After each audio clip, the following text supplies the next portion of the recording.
So, hey guys, are you frustrated with where you're at right now? Maybe stunted in your progress? Well, if you are, I want to recommend a place for you to go called Growth Day. Growthday.com/ed.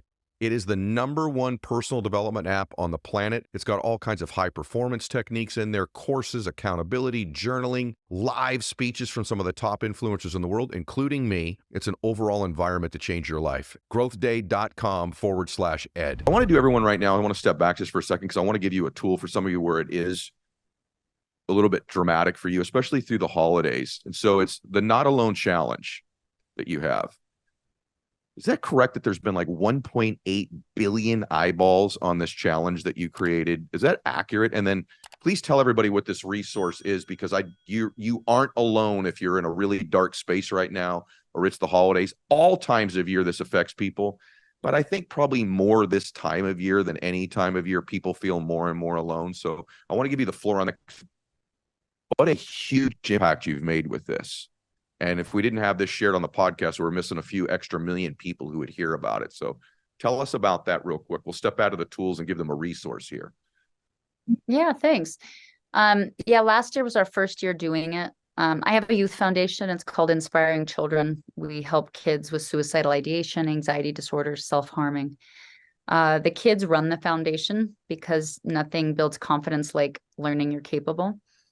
And so the kids came up with this idea for the social media challenge. The kids run it. Last year, they got 1.6 billion eyeballs on it. I obviously help and pitch in and try and recruit anybody that I can.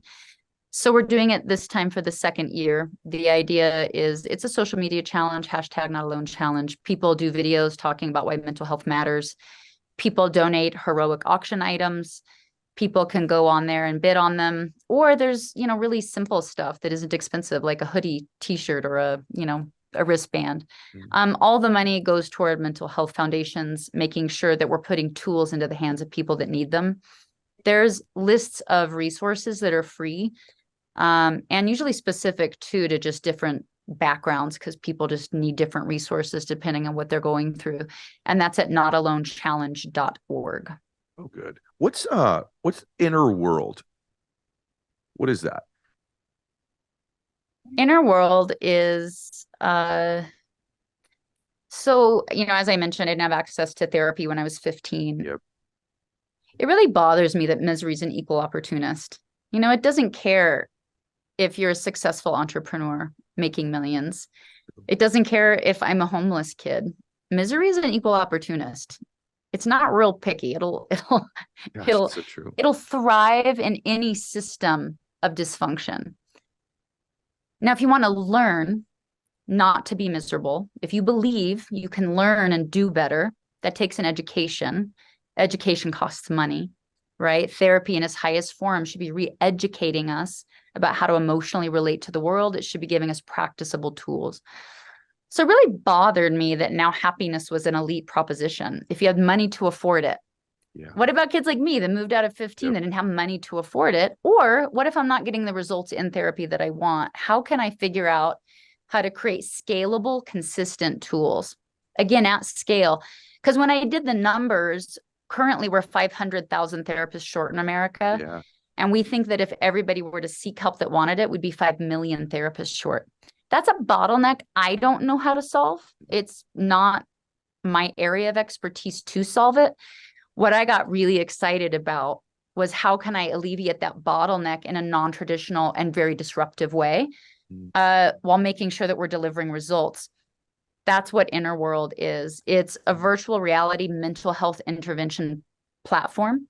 It has 2 phases. One is social. So it's a safe, curated, social environment, 24 hours a day, 7 days a week, where there's a trained guide live 7 days a week, 24 hours a day. The other side is education, taught in groups of 30. So let's say your cat dies at 3 a.m. You can come into Inner World. There's a trained guide in a social environment, and you say, my cat died. I'm freaking out. That was my best friend. It was my only connection to the world. The guide might say, have you ever seen the grief cycle? That's a documented DBT. Many psychologists use this grief cycle. You can see this grief cycle now in VR. You can see where you're at on it and go, okay, there's a beginning, a middle, and an end. This is where I'm at. The guide might say, tomorrow we have a class just on grief at 1:00. Would you like to attend? And so the next day you can log on. You'll be anonymous virtually in a group of 30 people with a trained guide where you'll be taught a DBT or CBT skill. These skills have been studied for 20 and 30 years. They're known to work. They're used by psychologists and therapists. We just take them out of a psychological one-on-one setting and we teach them in group settings. And then we track outcomes. So we are a clinical research platform. We were able to just publish 2 papers showing we're as effective as traditional therapy, and we're just getting started. Congratulations. I love when I meet somebody whose life's preparation and they're meeting their purpose simultaneously. I just feel like when I'm talking to you, that I'm meeting somebody who's doing exactly what they're supposed to be doing at this time in their life. And they're so good at it. It's what I'm built for. You are built It is. for it. I'm built to do it, and it does feel good. You know, I have this saying, it's not mine, but that we're most qualified in life to help the person or people that we used to be. And I think it's the universe's, in my case, God's great gift to us. The trauma or tribulations in our life are preparing us to help somebody who's just like us. And when I'm listening to you, I'm thinking there are just millions of people that are like you and like me that have, and it's harmed their worthiness or their ability to feel great about themselves. And if you're going through something like that right now, just know that as you learn and you grow on the other side of that, you're going to be immensely qualified to help people that are going through their version of it, and that there's a purpose to your pain. There's a purpose to your pain. I want to ask you about something. Yeah, I always tell people, like, healing is hard. It's such hard work. Yeah. But being dysfunctional is exhausting. Gosh, that's so and there's That's so no true. light at the end of that tunnel. Like, I Yes. know what my dysfunctionality is going to lead to. Yeah. But if I heal, there's actually a new option available to me. So at least the hard work is worth the effort. At least it might gosh. lead to a different outcome. All right, last thing. So good. Mental health. We got a little goosebumps on that right there, just so you know. Mental health, man, is this a topic that people want us to cover more on the show, which means it affects so many people. Yes. You've been pretty transparent about it in your life. Just discuss it a little bit. You even talked about it in your speech a little bit too. So you've battled this a little bit, I guess. And then what were some of the conclusions you've come to through dealing with mental health stuff in general? And that's a broad topic, right? It is a It can be everything from a little bit of worry and anxiety all the way to like someone's bipolar. So this topic is huge. Tremendous, and it's But let's hear about it from you. And it's so stigmatized as well. There's so much nonsense attached to it, and we don't talk about it. And I say this all the time, that men, especially men, that our silence is literally killing us. Our silence is literally killing us because we're not talking about our feelings. And one of the things that I've come to understand about it, and the way that I envision things, I envision things in cartoon mode, in least common denominator type of things to help me understand it a lot better. But when you talk about not speaking about what's going on in your life, when you don't talk about things, what happens is those things begin to build and build and build. So I'm not talking about that. So boom, that's something else I'm trying to hold on to. Another thing that I'm trying to hold on to.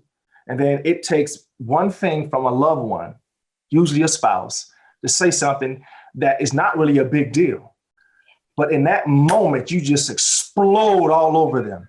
All of those other things that you should not or had bound up inside that you weren't letting out, it explodes on them and you crush them. And so that was not fair, first of all, for me to be doing that, because I had anger issues. Yeah. I had anger issues. I had things that I had been dealing with for long periods of time that I was not talking to anybody about, because in my neighborhood, you just rub dirt on it. Suck it up, you a man. But you better not cry. Suck it up. So that's the mentality that you take, and that is not a healthy mentality. To understand, again, your emotions are transient. They're going to come and they're going to go if you allow them to just go on about their business. But there's certain things you have to deal with. You have to have someone to talk about them too. I have at least 4 people in my life now. Yeah. I call them my blessed pack. My blessed pack. Good. People that I can go and talk to about any and all things that may be going on in my life if I need them. That's free. So I know I'm not by myself anymore. So during that time of depression. I had depression. I was taking medication. I had suicidal thoughts before that on a long going basis. I said it in my Hall of Fame speech that I was actually planning on how to do it to let my wife get the insurance money. And as I think back on that, none of my daughters would be born. Obviously, I would have had a Hall of Fame career, and I wouldn't be here to talk, to give this message. So there was something big that I was supposed to do. And I'm gonna say this, the enemy knew it. So he did everything in his power to get me to end it, to make a permanent decision over a temporary situation. And so what I then was blessed to do as I got on the medicine, what it did is it brought my emotions down so that I could hear in the spirit. I began to pray a lot more. I've been actually go to Bible study a lot more, really connect my relationship with God, got stronger and stronger and stronger and stronger, excuse me. And then I came up with the Blueprint Challenge. It's on that BrianDawkins.com. This is what I actually came up with during that dark period. To help me stay winning, to help me stay, because it's a regimented thing that I do on a daily basis. How I start the day, how I think about, what I think about. I basically, if you go and look at it, I give gratitude at least once an hour. An hour. Wow. I set it on my phone in the beginning to vibrate a certain way, and then when it vibrated, I knew it's to give thanks in that moment. So whatever I'm thinking in that moment, if I've had an argument with a teammate or something has happened on the field or something like that, when that thing vibrated, I got to, okay, thank you, Father. Just thank you for life. Thank you for health. Thank you for strength. Thank you for my children. Thank you. Whatever it is comes to my mind, I thank. So now I'm positioning myself once again in a different energy, the positive energy, the gratitude energy, right? And then at night, before I go to bed, I then look back over the day and I ask myself, did I give everything that I can in the things that I said that I was going to do today? If I didn't, obviously I have to adjust those things. If I did, pat myself on the back. So congratulations, good job. Get better going forward. And so when I do that, and I do that now, another thing that I don't do, I don't pick up this phone. I don't look at emails. So I give myself, it's usually about anywhere from 20 minutes to 2 hours now that I spend during this, in the mornings. And then at night, same thing, at least 30 minutes before bedtime, no more of this, no more looking at anything other than either devotionals, scripture, or a book or a positive something as I drift off to sleep. Wow. So by doing that, I mean, it has blessed me so much to be able to see things in a different light, to bring out a person in me that I didn't know exist. So if I told you that growing up that I stuttered, really, I didn't see myself as a speaker. I did not. There's no way you could tell me I would get in front of a room full of people and motivate anybody, because I felt I had a stutter, and I did to a certain extent, but I didn't really have a stutter. I was conscious of the fact that I did stutter just a little bit and stumbled over my words, and I thought people would laugh at me. So the embarrassment or the anticipation of the embarrassment caused me not to want to talk. And so I even became more quiet as an individual. People always, "You're so quiet." Yeah, I'm just listening. In the beginning, it was because I didn't want to talk. I didn't feel comfortable talking to people, right? And so when you really take a look back over your lives, especially, those of us who are up there a little bit to be able to look back over our lives, you'll begin to see things, if you really pay attention, things that have paradigm, things that, the way that you see yourself, that is not true. It's true. Man, no, this is great. What a remarkable conversation, brother. Like when you were talking, I was reflecting on what you said in your Hall of Fame speech, which is like the most productive and great things you've done have come from pain. I'm not so sure that your work on mental health isn't even more important than what you did in your career, because what you just said the last several minutes, I just pray that people stayed to the end, that they stayed to the end to hear that message. Because one thing I want to unpack right there, I just want to say something. No one's ever said this on my show ever, to have a gratitude reminder go off on your phone every hour. Wow. Like, I'm going to do that.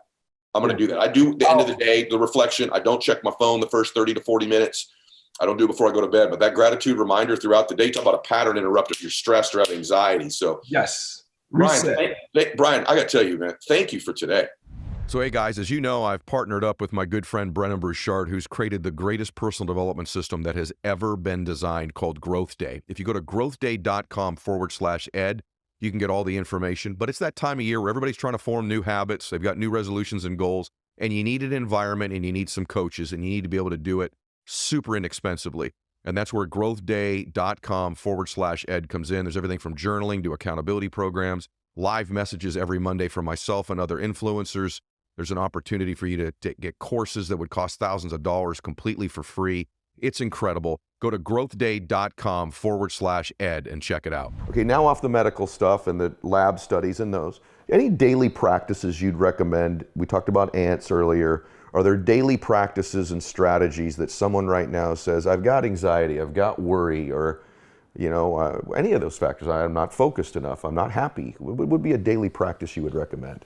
Strategic. So in the book, there are a bunch of tiny habits. The small things you can do that'll make a big difference. What I do, it's actually on the top of my to-do list. Whenever I fire up my computer in the morning, on the top, it says today is going to be a great day. And I've trained myself when my feet hit the floor in the morning, just tell yourself, today is going to be a great day. And then my mind, which is so powerful, will find why it's going to be a great day. I get to hang out with you today. That makes me happy, right? So it'll begin to retrain the negativity bias that is so hurtful and so common in people. And then I have a practice. Before I go to bed at night, I say a prayer, and then I go, what went well today? And I'm always amazed, because like you, I'm busy, and I just sort of get through my day, but I find these nuggets of awesome experiences. And we just adopted my two nieces, who actually dedicate this book to, and at breakfast, why is today going to be a great day? At dinner, what went well today? I mean, I want to know what went wrong and what we can do differently, but I want to train your mind to look for what's right, because from an evolutionary standpoint, we already look for what's wrong. Right. Survival mode. And you need to know, right, that don't worry, be happy people die the earliest. But I want to train away the negativity bias to help you be in a happier place. It's funny that you say that, because I write that in my book as well. Gratitude exercise, what went well today? Who do I love? Who loves me? And I've had people say, yeah, I tried that, didn't work. And what I need everybody to understand is that, yeah, if you did it one day out of 11, it won't work. But if this becomes your habit, your routine, your behavior, your culture, it will absolutely transform your life. You will begin to see things that were always there, that always existed, that were outside your filter, outside your periphery. When you begin to look for these things regularly and remind yourself, that is brilliant, brilliant, brilliant advice. Couple things. What about sleep? So the S in Bright Minds is sleep, because it is so crucial. Teenagers who get just 1 hour less than their peers have a higher incidence of depression and suicide. When you sleep, your brain cleans or washes itself. And if you're not sleeping 7.5 hours a night, it's not giving it enough time for the cleaning crew to do their job. And if you snore loudly, stop breathing at night, you're tired during the day, you might have sleep apnea, which triples the risk for Alzheimer's disease. So getting that properly assessed and treated is crucial. Sleep is so important. And on average in 1900, Americans got 9 hours of sleep at night. Now, the average is 6 hours and 40 minutes. You can't go through that big change in such a small period of evolution without a dramatic negative impact on the population. And a lot of it is the blue light and the gadgets. So I'm actually a fan of blue light in the morning. Okay. But not after dark, because it decreases. You talk a lot about social media contributing to brain health issues. So would you just reference that as you go through? Well, in the book, I love this writing device that basically said, if I'm an evil ruler and I wanted to increase the incidence of mental illness in America, what would I do? And I'd create free social media apps that make everyone else's life look amazing, and by contrast, yours sucks.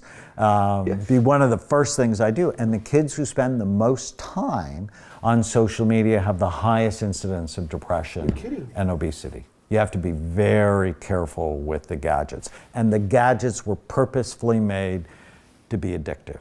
They're after mind share. So you know, in the grocery store, the bottom two shelves go after your children because they're going after stomach share. How much of your stomach share can I get? But for Silicon Valley, it's mind share. And I don't want them to have my mind. I want to be careful, but the variable reinforcement, they know exactly. It works just like Vegas. So I was just picturing a teenager and these combination of factors, all the exposure to social media, blue light, they smoke marijuana, their diet is terrible, they're a bit overweight. And then think of pornography. That, you know, I mean, when you and I were young, if we could find Playboy magazine, that was awesome. Right. But now, on their phones, or their friends' phones, if their parents are smart enough to put parental controls on, which they absolutely should, they have free access to something that will shrink their frontal lobes. Now, why don't you want frontal lobes that are smaller? Because they run your life. That's the CEO, the executive of your life is in the front third of your brain, and exposing, you know, young boys to nonstop pornography is a disaster for development. You're so amazing. I love you, by the way. Thank you for everything you've done for me. There's probably something I didn't ask you today, or an idea or a thought you have about brain health overall, or your mission right now, the book itself, The End of Mental Illness. What would you just want to tell everybody? We didn't talk much about the imaging. It's like, well, why, you know, because I've gotten myself into all sorts of hot water with my colleagues. I'm a distinguished fellow of the American Psychiatric Association, but probably have more psychiatrists hate me than any other psychiatrist in the world. Why? Because I think if you don't look, you don't know. And we need to stop lying about that. When in 1979 I decided to be a psychiatrist, I tell my dad, and he asked me why I don't want to be a real doctor, why I want to be a nut doctor and hang out with nuts all day long. And my dad didn't get Father of the Year award. And he hurt my feelings, but 40 years later, I completely got it. What medical specialty never looks at the organ they treat? And that's just dumb. It's wrong. And the fact that I look, and that's why we built this big database, and despite incredible opposition, but it's the stories that it's like, if I don't look, I don't know. I mean, that's why we went up against the NFL, because the NFL said, oh, there's no long-term evidence that playing football causes brain damage. And I'm like, are you dumb? The brain is soft, the skull is hard, the skull has sharp bony ridges. If you went, hey Daniel, single most important thing you've learned from 170,000 scans, mild traumatic brain injury ruins people's lives. And nobody knows because nobody looks. And so in the book, I really, you know, I plant my position really clearly. If you're struggling and no one's looked at your brain, well, how would they know what to do? Based on what you tell them? Really? Would a cardiologist act like that? Or an orthopedic doctor? No. And so I know the title is not going to get me more friends, but it's not mental illness. It's brain health issues. Get your brain right. Your mind will follow. I want to get a little bit granular because I asked you about those brains. And yes, actually and we need to answer that question still. The third part of the book, you say there's warning signals. So when you look at a brain, is there an issue with someone that's got these mental health conditions, and what are warning signals? Okay, excellent question. So that kind of wraps up that question you asked me, can you see a depressed brain? Okay, so first of all, our current biomedical model will say, you're depressed because your brain looks like that. Mm-hmm. That's back to front. You're not depressed because your brain made you depressed. Your brain can't make you do anything. Your brain can only respond to what your mind is doing. Mm-hmm. So the first step is mind, then brain, then body, then how you show up in life. So that's the order. We've kind of got it back to front. And the science actually shows the order that I'm saying mind, brain, body, how you show up is actually what science is actually saying is the correct thing. Saying brain produces mind has been disproved. You Wow. can't do that because then it's a simple thought experiment. If I had to take your brain out your head right now, which I promise I won't do, Ed, Please don't. and hold It's it very up. small, but you can I'm hold it. sure You it's don't need very your whole big. palm for that thing. It can I be need in this. one You finger. got a big It brain. would be in one She has finger. brainy. Look, there we go. There's brainy little. If I was holding up a dead brain, a person's dead brain now, we could stare at it all day and do every kind of experiment under the sun. It will never produce mind. It will never produce a response to you and I. It will never produce thoughts. It's just basically already disintegrating. So what is the difference between that and you and me? It's our life force, Wow. whatever you want to call it, mind. So mind is a very all-encompassing concept that makes us human. So when you look at it like that, we go through things and things like trauma, and think of it scale of 1 to 10, with 1, 2, 3 being the day-to-day irritations like traffic in LA, and then you've got your real big traumas of 8, 9, and 10, which are your abuses and bullying and war and the excessive things that are bad Yeah. that happen to people, and then you've got the in between. So if you look at that scale, those are experiences that we have, and we are wiring those experiences into our brain as these trees all day long. So Gotcha. the different levels. So if we have a traumatic experience, like let's say there's persistent childhood trauma, each time that happens, that experience is being wired in by the mind, 95% unconsciously, 5% consciously, into this roots, this tree form. Now notice I'm holding up the toxic tree. So the experience, all the data, all the memories, all the bits and pieces of the experience, each abusive event, each word that's spoken, each physical, whatever it is wired in here. This is the processing by the person into the interpretation, how they see themselves, how they're coping, the things they're saying about themselves, how they see people, how they see life, all of that's in here. Now that gets wired into the brain. As that's wiring into the brain, each experience adding more memories, more interpretation memories, and so it builds. As it's in the brain physically, the brain very fast then also stores, creates a mind-brain connection, then creates a memory inside the body. So every cell of our body, and we have 37 to 100 trillion cells, also stores a version of this memory inside our DNA. Whoa. So that's why we have mind, brain, body. The mind is embodied. So our brain responds, our body responds to life's experiences. Okay, and I'll make a distinction between brain tumors and traumatic brain injuries and CTE and that kind of stuff in a moment. But so essentially a child who's having repeated, I'm just going to use that as an example. Repeated issues. They're getting bigger and bigger. The immune system of the brain is designed to support and help us. And it receives a psychological event in the same way as it would see something like COVID virus, both protein structures. So this thought tree that builds in the brain isn't some fictional airy-fairy thing.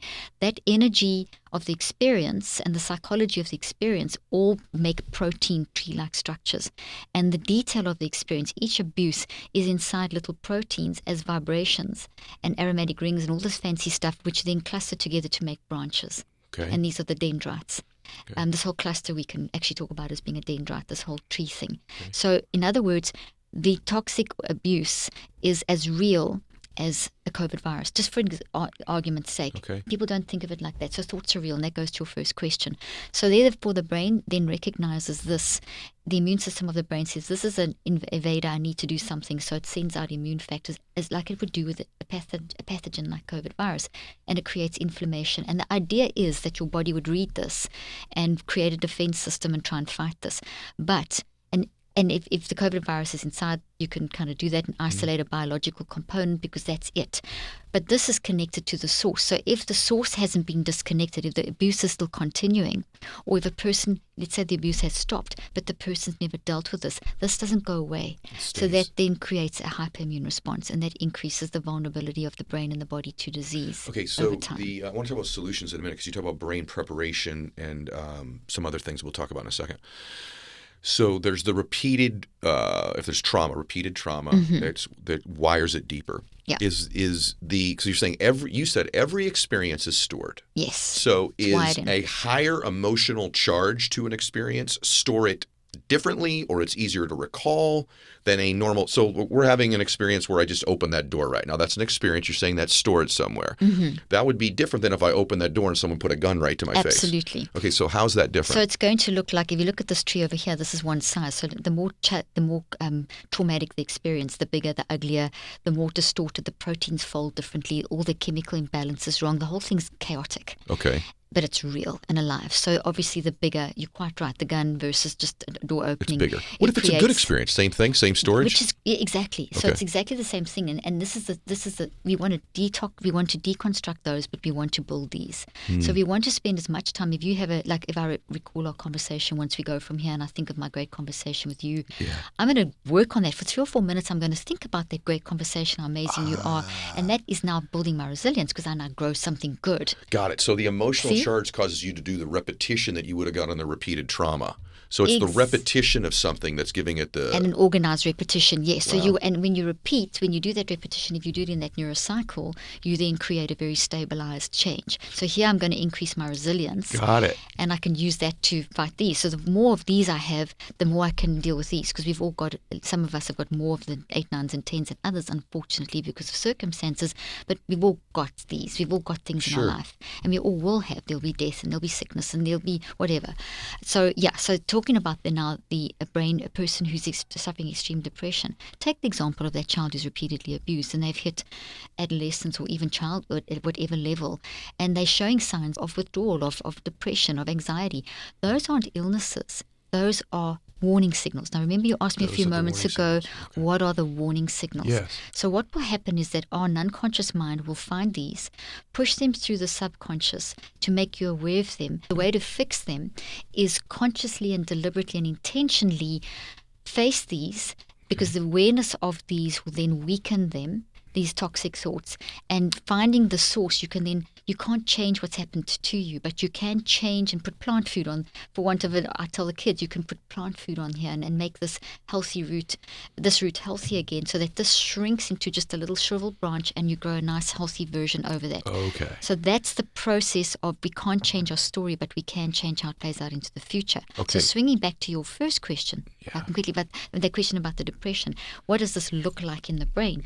Well, when we look in the brain, we will see an impact of this experience. So when we've got the hyperimmune response and this weird looking thing with all these things going, proteins folded incorrectly and so on, that creates it changes the energy in the brain.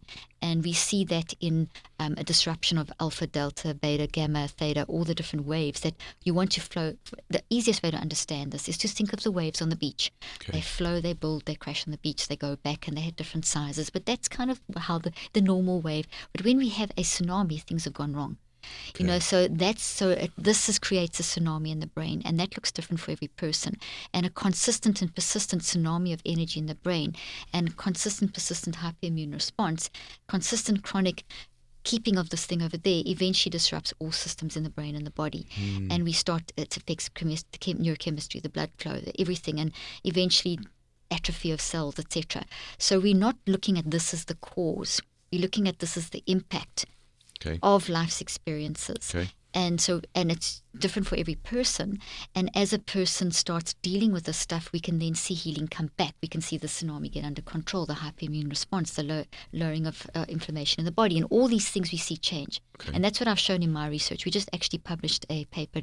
I've got 5 coming out this year, and we just published one recently showing how with extreme trauma, with mind management, with the neurocycle, which is managing your mind, which is finding these things through the signals and healing the roots, reconstructing, deconstructing, you can improve your management of this issue, change how it plays out into your future in 9-week cycles. You said that. So you use 63 days, you say, in the yes. book. So part of what I've done is to look at how long is it going to take me to do this. Right, to change it. And to create a behavior change that will actually last in my life, that I can still be sad and cry and be depressed and anxious, but not to the point where it actually works for me, where it's a normal reaction, where I'm just grieving something in my past, but it's not affecting my life functioning. It's giving me a moment of honoring what I went through, having that good reaction of, the right balance of sort of being anxious and depressed about this, but then not getting stuck, then moving forward.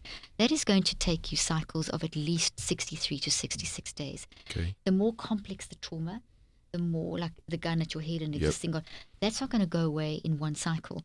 That's going to probably take 2 or 3 or 4 cycles. This episode is sponsored by Zippix Nicotine Toothpicks. Zippix brings you a totally satisfying, convenient, and great way to help you curb your nicotine cravings.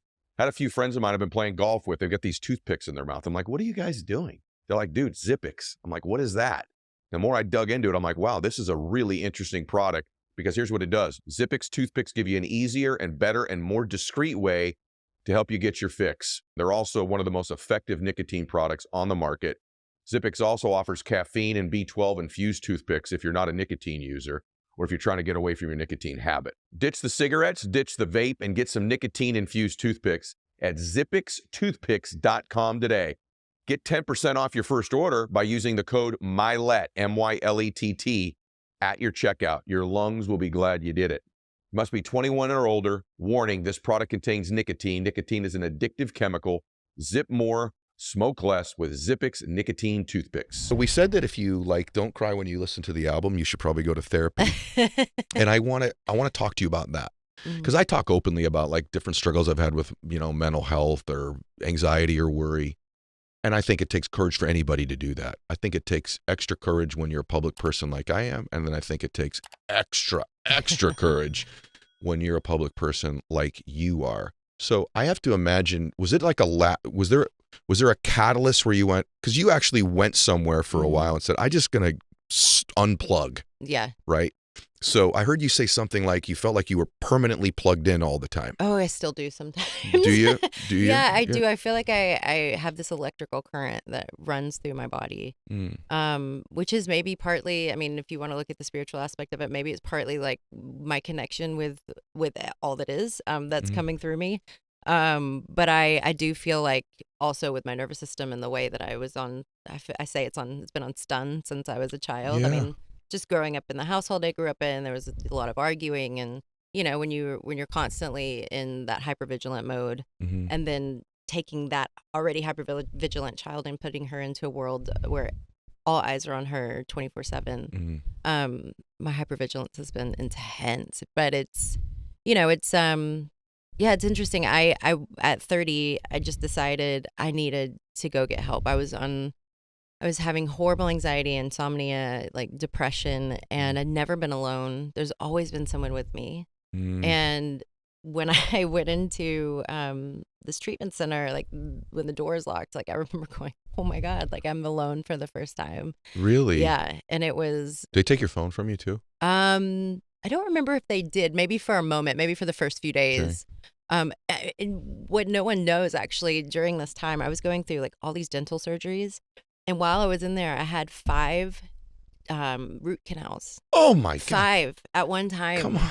And while I was in treatment, and they're looking at me, they thought I was they thought I was wanting drugs at the beginning of it. They were like, oh yeah, she's just doing this. And then they took me had to have a root canal at midnight one night. My dentist met me. He's like, yeah, we need to do 5. I'm like, see, oh my gosh. I wasn't asking for drugs. Oh my gosh. Yeah. So it was it was just a moment in my life where everything was just falling apart. And it was the greatest gift, to be honest. I mean, we can never see those at that moment in time. But, and from that moment on, I think, I just turned 40, and I feel like these last 10 years have been my own journey of kind of peeling back every layer, and I still have so many layers to peel back. I love that part. Yeah, but I have more, I think now I have more of an understanding of all the little pieces that are how they all fit into this puzzle of me. You think you know you better than I do. I know me very well. Sometimes so much, that awareness piece where you're like, I'm aware of this, but I can't do anything about it just yet. Yes, I do know. Yeah. What I love about your saying is that I sometimes have conversations with friends of mine where that one moment changed everything, and I was never that way again. No. And I've had a few things in my life like that, but I find that most aren't. Most are I made progress there. Yeah, totally. I made progress there. I chipped away at something there. And I think that's a really important thing for you to share, if you don't mind, is that you still have these proclivities from time to time, right? I think there are people I've gotten better, but I'm not all the way better. And then is there an all the way better though? I don't think there is. I don't know if there is. I don't think there is. And I think we get, a lot of this kind of self-help world can also be just another way to shame ourselves. Yes, that's what I'm saying. And exactly. so for me, I've really had to notice that also. Yeah. It's how am I using this self-help world to run away from the core of everything? And also, how am I using this to stay in a shame cycle where I feel like I'm constantly trying to get better and get better and get better? And it's okay, when do I just exist. Allow. Just be. Yeah. Allow. I'm wow. I hope everyone's enjoying this as much as me because I'm right with you. Yeah. Sometimes I even shame myself, like, who are you to be giving people all this advice? Oh, And you yeah. were up at 2:30 last night. I did the same thing this morning, by the way. I Did knew I you? was coming and talk to you. I've had a rough morning, Mm. and I was like, you get this imposter Imposter syndrome. syndrome Of or like, fraudulent. yeah, you're completely fraudulent. yeah. And I stopped myself and I was like, no, you're not.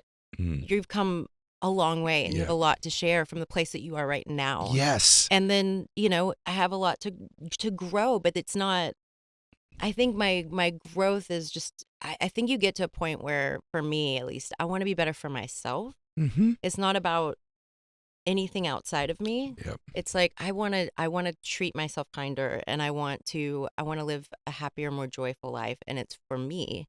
And I think there's a big difference in that when that starts to shift. Yeah, it's So a really true. big change. It's so true for everyone. Listen to this. There's too many times in my life where I'm making a change and I'm going, now this is going to be a good lesson for everybody else. Right. Yeah. It is helping me. Yeah. But instead of just being in it and like, I'm just going to treat myself kinder right now. And if at some point what I'm going through would help some other people, I'll do it. But I think we also get into this thing of, because we have good hearts, we want to help people all the time. Sometimes the most important thing you can do to help everybody else is to like care for you, Yeah. to help yourself, Absolutely. right? But the other thing you do, man, is like, he doesn't just say, hey, man, I'm hurting. He tells you when it's working, here's some of the things I do that works. And you just said that about your buddy coming over and getting you out of bed. Talk about these three things real quick. You said, I need a team, number one. I need to be in service to others, number two. And I need to laugh, number three. Yeah. Right. And so these are pathways out of getting out of bed. These are pathways to that day winning the battle, even though you're not going to win it every day. All of us that struggle with any mental health, there are just days we lose. I think I say this, Jay, about my son. I'm a golfer. I suck. Strahan just played at my club, by the way, Saturday. Maybe that was the night you're going to have dinner with him. Oh, down Palm Springs? At Madison. He played at the Madison. Yeah. And at Melvin's place. Yeah. But my son is a better golfer than me, not because he never hits bad shots. It's his dispersion. In other words, my bad shot can go 100 yards left or 300 yards right. My sons are 20 yards. It's dispersion. So if you have mental health issues, sometimes it's not, you're never going to have a bad day. Yeah. It's the dispersion. How bad is the day, or how many of them are there? And if you can shrink the dispersion of the distance between them, you win. And so you have those three things: need a team, need to be a service of others, need to laugh. Talk about that. Yeah, that's this is a prescriptive book, right? So I have a couple chapters on, on how to have a team. Like there's different ways to have a team, and how to be of service. Even when you'll read it. The first 10 years of my career, I was making $9,700 a year, living in New York City. Crazy. And didn't have enough money to go back and forth to take a subway to a bus from New York City to Giant Stadium and then back. So Strahan drove me back in the city every single day for like 8 years, which means I own like 26 grand in Lincoln Tunnel fare. But I worked my ass off doing this. But even when I was broke, I knew the things that I needed for my own mental health. And we didn't talk about mental health back then. Mm-hmm. But back then I'm like, I have to be of service. So I figured out ways to be of service, which didn't cost really any money or not much money at all, where I was able to use my time or just be creative with some people who needed it. So that's in the book. And then the laughter part, oh, dude, like I have a whole practical joke chapter because there's a price to be paid for being Jay Glazer's friend, because the gray hates laughter. So I'm constantly trying to laugh. And like you said, a lot of the surface stuff. I'm a big personality on TV and out in public, but it's to hide my pain. Like it's part of it is that's what I like being on television. I feel safe on TV. I feel safe in a cage. I don't feel safe in the rest of the world. But that's that big personality. But a lot of it too is to just overcompensate for how worthless I always feel. Gosh. Yeah. So for the laughter part, whenever I'm struggling, I struggle a lot on TV and people don't know, and you'll really find out in the book just how much I have anxiety and panic attacks going into damn near every show. So if you see me on Fox early, like cracking a joke, I'm actually doing it because it gets me, it gets my, I call it, like I wrestle with my abuser. It gets those anxiety attacks away, like it hates laughter. So until I could laugh, a lot of times I am like out of my mind.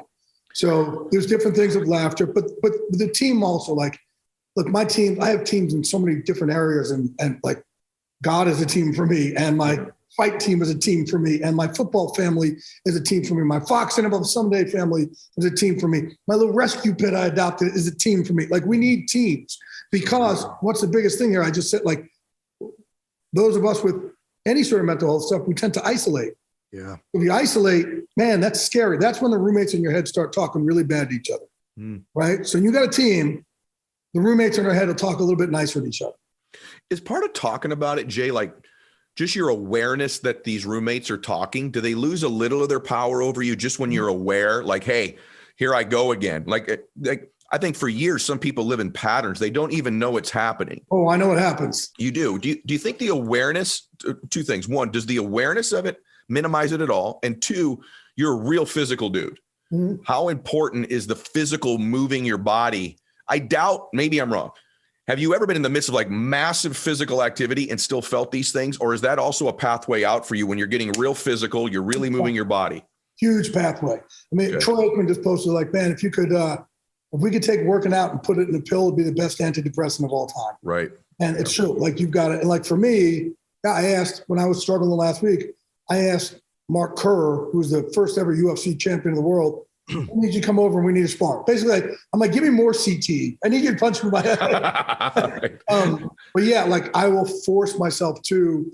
I will say this: when I start some of these workouts, I'm in a really bad place. Man, it's hard, and I can feel it again. The physical part, it causes inflammation, so I'm inflamed and my joints hurt. But as I start getting through that workout, and then as I know I accomplished something, so if you're going to do the workout, just get through it. Don't cut it short. Get through, because at the end, you just feel better because, okay, I did. I was able to fight through my own darkness and get through something today. That's able to push my breaking point a little bit. That's able to fight back against the gray stuff. And you said it before, by the way. It's the gray nowadays. It's not just if you have depression and anxiety like I do, okay? It's all of us. I just spoke to a room of 75 clinicians. And I said, listen, schooling is your expertise. Suffering is my expertise. Said the difference is you all went to school before the cell phone came out and before Instagram and Facebook and Twitter. And man, like, it's just such a hard life these days when we're comparing ourselves. I'm on the number one TV show, sports show in the history of America, and I still feel freaking left out. Like, I look at somebody else's Instagram, I'm like, damn, my life sucks. How come I'm not doing it? And it's fake. We're comparing ourselves to somebody else's filtered fraction of a second of 1 minute, of 1 hour, of one day, and we all think our lives suck.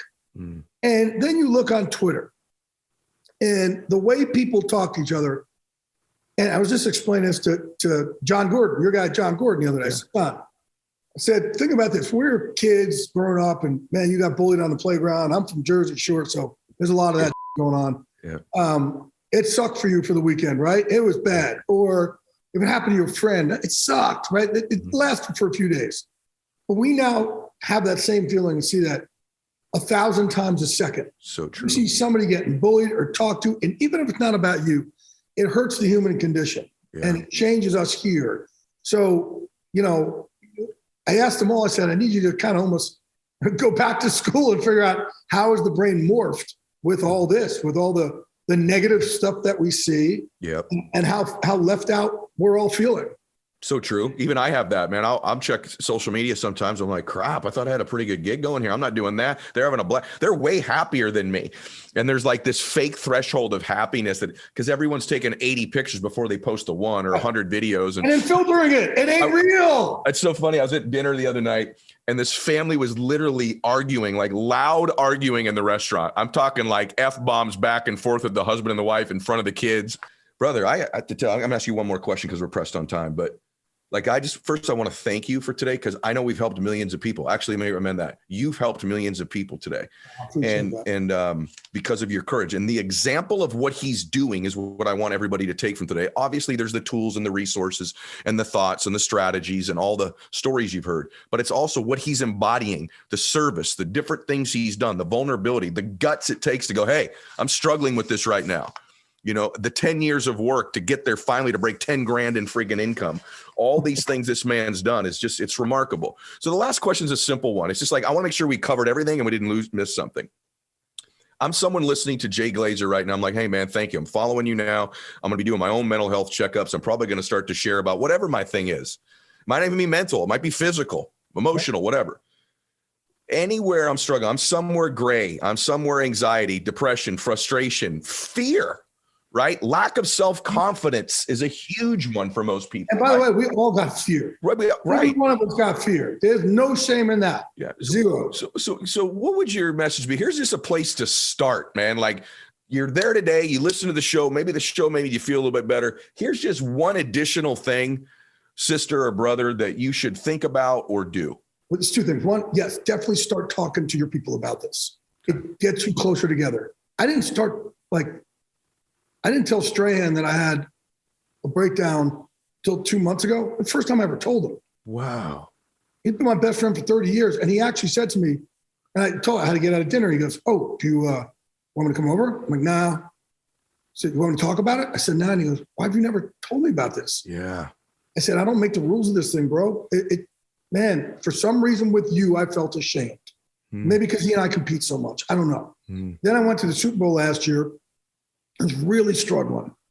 I went down because one of my other really close friends, Rondé Barber, we have a little crew, me, Rondé, Sky Brian, Radigan, Ben Helfun, and I needed to be around football, right? But I want to go, and I told them I'm struggling. I need to hook up with you guys. Like, what do you mean? Because they just see the laughy, jokey glaze all the time. Yeah. And I sat there with them, and I told them, and it got us so much closer together. And so open up to, and even people like, if you read the book, you'll see the way I describe my depression, anxiety by trying to teach Sean McVay, the head coach of the Rams, what living in the gray is like. He doesn't get it. He doesn't understand it to this level. He does now. And he allowed me to recreate the entire dinner that we had, me, him, and Andrew Whitworth, about what this darkness does. Wow. So the darkness can fuel us to do great things. Sure. Right? But we got to keep the monster in the box a lot of times. So there's ways to use it to motivate you to do great things. So call your people, tell them about it. When you're struggling, don't think it's ever too much, because it's not. Because they want to help you. It allows them to be of service to you. And that's my other thing. Figure a way to be of service, whether it's you like dogs or you want to help the elderly or children or whatever. And there's a bunch of ideas in the books of what you could do, what I've done, what you could do. But being of service will then help you immensely. And that's real, not the other stuff. That's real, right? Not the filtered Instagram moments. That's real. Yeah. So the first thing is, I was sort of surprised because I didn't realize this. You say that the gut has an impact on our mind, and even as far as depression and mental health, mental well-being. I did not know that. Absolutely. I mean, we always talk about mental health in the way of, thinking differently or taking medications, but there are bacteria in your gut that actually determine what you're thinking, your mood right now, your energy levels, even schizophrenia, neurological diseases, anxiety, depression. They can literally change your mood by just changing the bacteria in your body. It's crazy. You can transplant a mood from one person to the other. We're going to talk about fecal transplant later because I didn't even know what the term meant until I prepared for the interview today.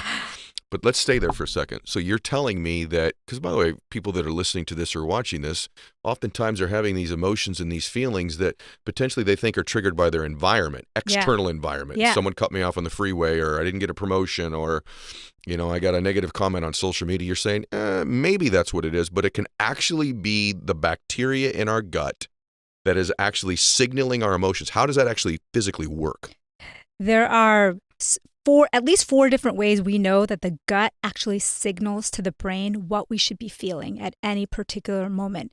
Okay. It produces serotonin. It produces dopamine. I mean, these are the things that we think about are produced only in our brain, but actually 90% of it is produced in our gut.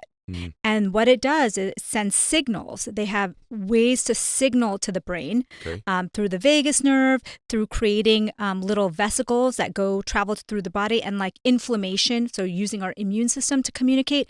So when you're trying to think about, I'm anxious, or I'm not feeling well, I'm not focused, or I feel tired, one of the things you should do is start to think about how you could improve that gut bacteria, because there's a direct correlation. I mean, there's a bacteria called Akkermansia, and it actually has been shown to reverse neurological diseases because it produces this vitamin B3. Who knew that bacteria produce vitamins in our body, right? Okay. And this bacteria, this B3 nicotinamide, goes to our brain and actually can help with the myelin sheaths on our axons in our brain. So it's like protecting those sheaths is so important as we age with dementia and with things like ALS and autism and neurological diseases. So this stuff is like blowing open the entire world of how we think about our mindset and mood and even like how we do work, because we've been basically ignoring this data for so long. So we're on the track of killing these bacteria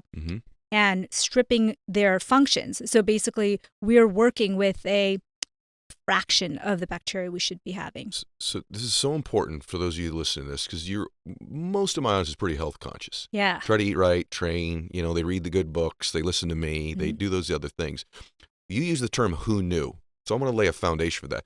Who does know, and how long have we known? So you said we've been ignoring the data for a while, but my sense is, and this isn't the first time that I've had these thoughts or conversations, but obviously to the depth that you and I are going to go today. How new is this thinking? How new is this space that you're in?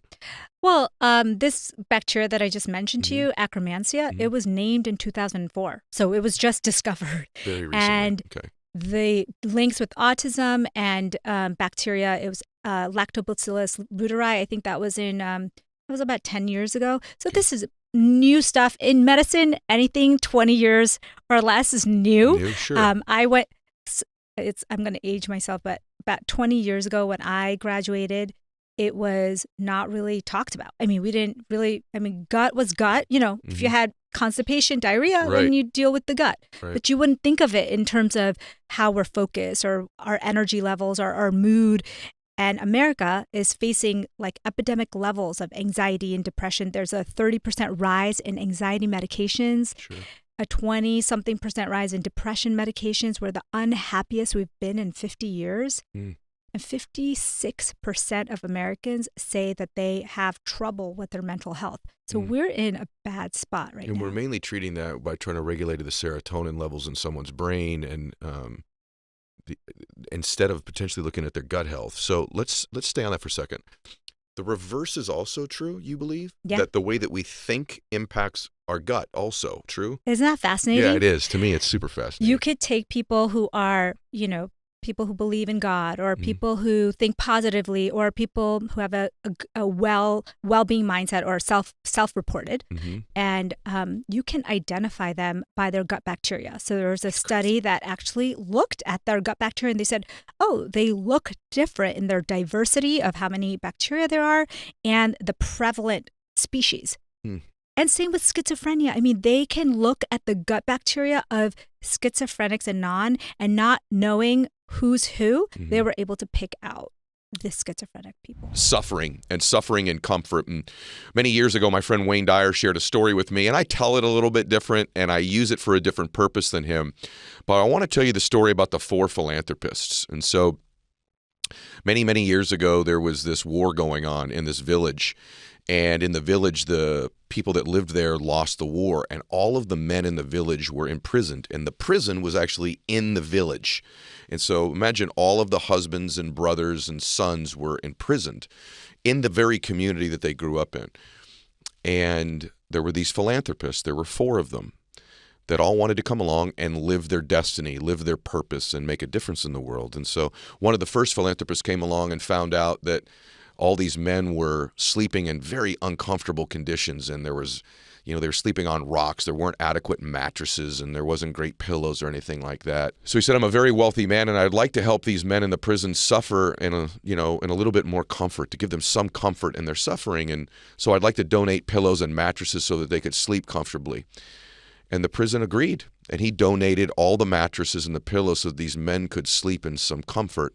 And he felt great. He thought like he fulfilled his purpose and his destiny in life and made a difference for these men. The second philanthropist came along and found out that the men were bathing in terribly dirty water, and we're drinking this water and we're becoming, malnourished and we're dehydrated because they couldn't keep the water down. And he said, listen, I would like to donate clean water so that these men can have a little bit more comfort in their suffering. And so the prison agreed, and he donated clean water to the prison. And he felt great about the fact that he felt like I've fulfilled a purpose. I've fulfilled my destiny. I've made a difference in these people's lives. The third philanthropist found out, he lived in town, he was a farmer, and he found out these poor men that were once in the community that were now living right there in this prison were eating terrible food. It didn't taste good. It was unhealthy. It had some maggots in it from time to time. And he went to the prison and said, listen, I own a farm. I grow fresh food. I would love to be able to donate the meat and the eggs and the produce and the vegetables to these men that are in prison, just to give them some more comfort. And the prison agreed and allowed them to donate the food. And this man donated the food, and now the men were eating healthy food that nourished them, that tasted good. And he felt great about the difference that he made and felt like, I fulfilled my destiny as a person. But then the fourth philanthropist came along. And the fourth philanthropist, he was a saint. And the fourth philanthropist did something very interesting in the prison. He went and got the keys. And the gift he gave to the prisoners is he came along and he had the keys to unlock them from the prison he was in. And he unlocked it. And all the prisoners were released from the prison and no longer suffered at all. He fulfilled his destiny. He fulfilled his purpose. And I share this story with you because, in my opinion, so many people are suffering in comfort, meaning they're constantly trying to add things, even though they're suffering in their life.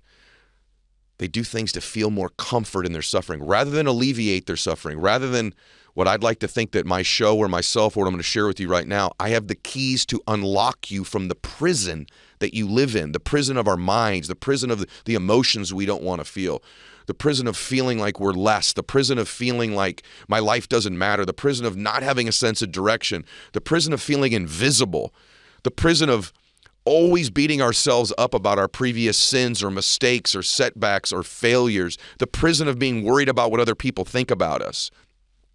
And so many of you and so many of us in our life stay in this prison that's in our minds. And the entire time, all we're trying to do is, man, if we could just sleep a little bit better, if I could feel a little bit better, if I could eat a little bit better, if I drove a little bit better car, if I had a little bit cooler friends, then my suffering, I'd have more comfort in my suffering. And there's this thing in our culture right now where so many of us, all we're really trying to do is have a little bit more comfort, but we're suffering.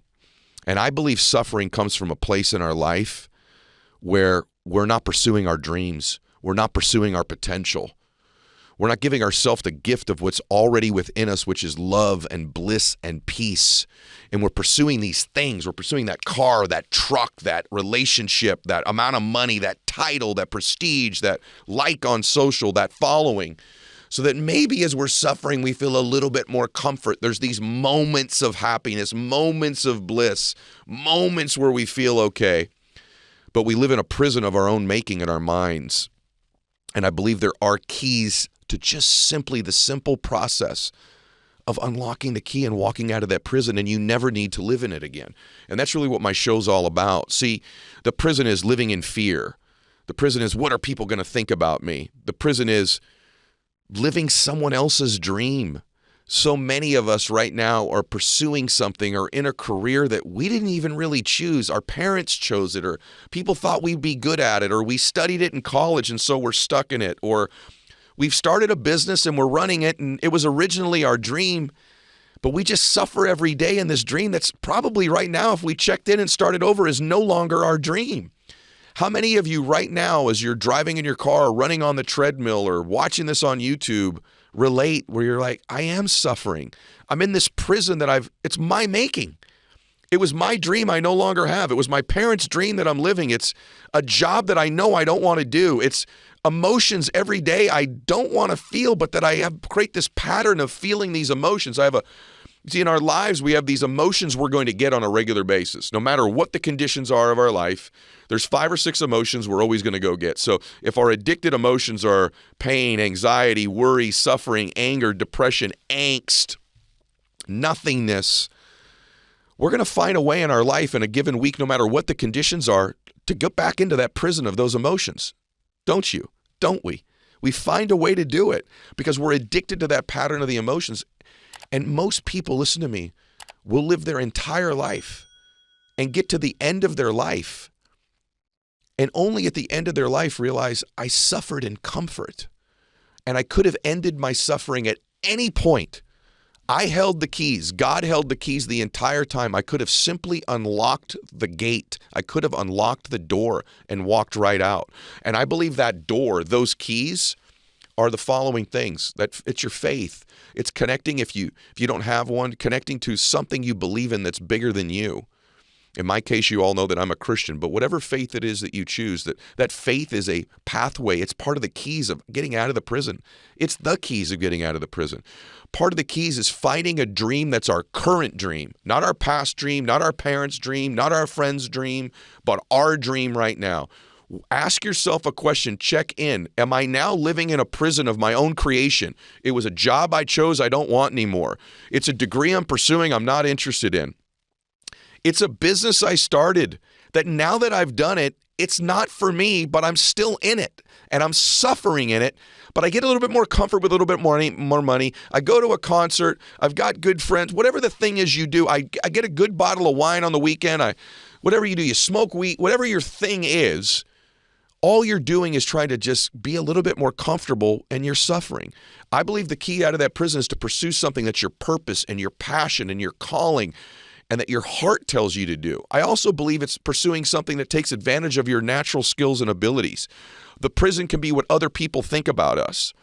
The prison can also be oftentimes holding our past failures and mistakes like a weapon, almost like most of us hold this gun to our head regularly and we remind ourselves of our mistakes, of our sins, of our past, and we believe those things disqualify us. I believe the other way out of that prison is to accept your worth leaving the prison, to accept you weren't born to be in that prison. I believe that. To chase your purpose and your dreams, to live your life on your own terms. See, you hold the keys to this. And it's almost like this. In life, Wayne said this to me one time, in life, life is like this massive 100-room mansion with all these experiences and things we could be seeing and doing and trying and learning and expanding. And many of these things may not even be a business. It might just be a hobby. It might be a pursuit. It might be an interest. It might be a curiosity of yours. These are the pathways, curiosity and chasing that curiosity and learning something new and trying new things and experiencing something different, giving everything. See, total freedom in life, total freedom being out of the prison is a total commitment to something. People think, well, if I get into a totally committed relationship, I lose my freedom. Nothing could be further from the truth. Total commitment gives you freedom.